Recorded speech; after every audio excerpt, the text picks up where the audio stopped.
Maintenant que nous avons considéré la manière théorique de résoudre un problème d'optimisation, passons à leur résolution pratique. L'objectif est ici différent.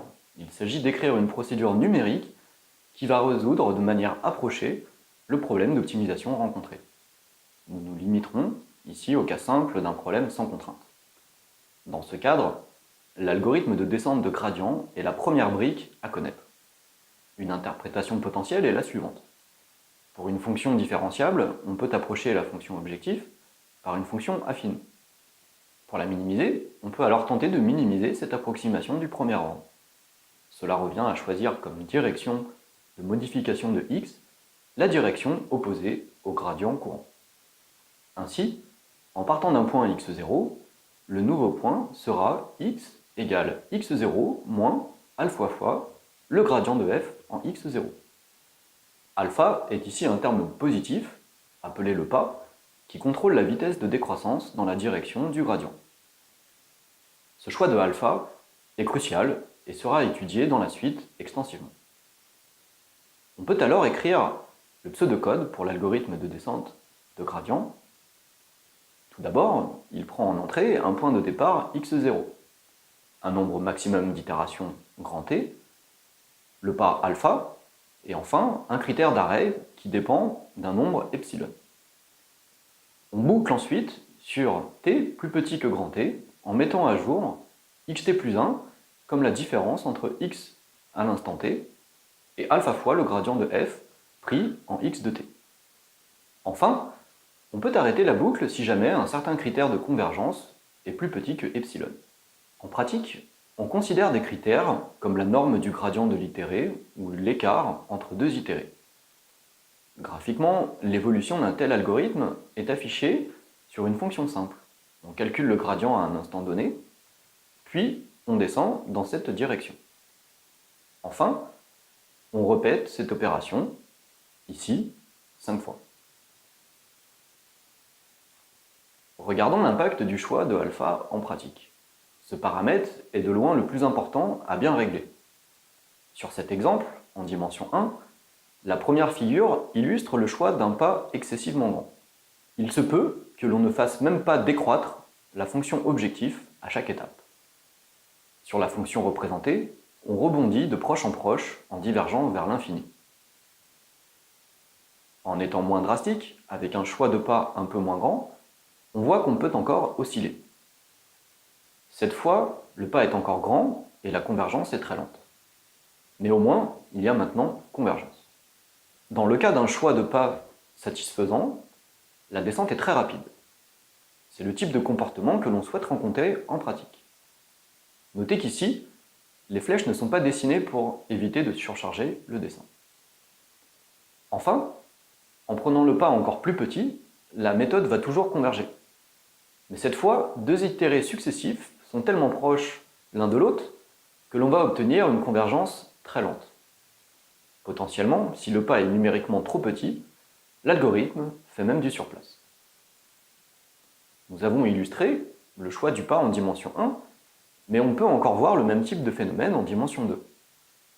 Ici, ne sont représentés que le cas extrême d'un pas trop grand, menant à une divergence, et celui d'un pas trop petit, qui induit une convergence trop lente de l'algorithme. Le choix du pas est une question délicate, qui peut avoir des réponses variées selon la nature du problème. Un besoin qui peut apparaître est de modifier le pas à chaque étape de descente. Si la bonne direction est claire, à l'étape t, la meilleure direction est d de t, qui est l'opposé du gradient de f en x de t, celle du pas l'est moins. Une première solution possible est de résoudre un problème unidimensionnel en alpha. Il s'agit de trouver alpha tel que f de x de t plus alpha fois dt soit le plus petit possible. Si ce problème est simple à résoudre, la règle de l'optimisation peut être adaptée. Une autre règle, qui est, elle, toujours envisageable, est la règle d'Armijon. Bien que la règle explicite soit rappelée ci-contre, on va plutôt regarder comment elle fonctionne en pratique sur un dessin. Dessinons l'écart entre la fonction f au point xt et la fonction f au point xt plus alpha fois le gradient de f en xt. C'est la courbe en gras sur le dessin. La droite de pente moins la norme du gradient au carré est la droite tangente à cette courbe au point 0. En choisissant un nombre sigma entre 0 et 1, on peut déterminer une région de pas où la décroissance de la fonction est plus rapide qu'une proportion sigma fois la vitesse de décroissance en prenant la pente correcte. Si sigma égale 0, on cherche par exemple à trouver les régions qui font décroître l'objectif. Si sigma est un petit peu plus grand, on est juste un tout petit peu plus ambitieux et l'on veut garantir une décroissance sigma fois la meilleure pente. Les régions acceptables sont donc les régions de pas qui donnent des valeurs sous la droite de pente moins sigma fois la norme du gradient au carré. On initialise le choix pour une valeur S arbitraire. Le cas illustré montre que S n'est pas accepté. On multiplie alors S par un facteur bêta plus petit que 1 et on regarde si le nouveau pas est dans la zone d'acceptation ou non. Pour notre exemple, ce n'est toujours pas le cas. On recommence donc l'opération. On multiplie par le même facteur bêta et l'on obtient un nouveau pas à tester. Ici, le pas obtenu est bien dans la zone d'acceptation. On a donc terminé et trouvé un pas admissible en faisant 2 itérations. Il y a 3 paramètres à choisir pour la règle d'Armijo. Les ordres de grandeur pratiques sont les suivants. S, souvent pris égal à 1, bêta, égale 1 demi ou 1 dixième, cela revient à diminuer par 2 ou par 10 la taille du pas à chaque étape. Et enfin, sigma est souvent choisi entre 10-1 et 10-5. Nous allons aborder maintenant une méthode de second ordre appelée méthode de Newton. Celle-ci repose sur un algorithme pour trouver les points où une fonction s'annule. Pour l'optimisation, nous appliquerons cette méthode pour chercher des points où le gradient s'annule. Pour annuler une fonction, on fait de nouveau une approximation linéaire de cette fonction et l'on cherche le point où l'approximation s'annule. La règle pour trouver un 0 est de mettre à jour itérativement un point courant par la relation xt plus 1 devient xt moins le ratio de la dérivée en xt sur la valeur de f en xt. Algorithmiquement, il suffit donc d'itérer cette règle jusqu'à obtenir convergence. Le critère de convergence, le point initial et le nombre maximum d'itérations sont de nouveau au choix de l'utilisateur. Visuellement, on montre quelques étapes de cette méthode pour trouver un point où f est nul.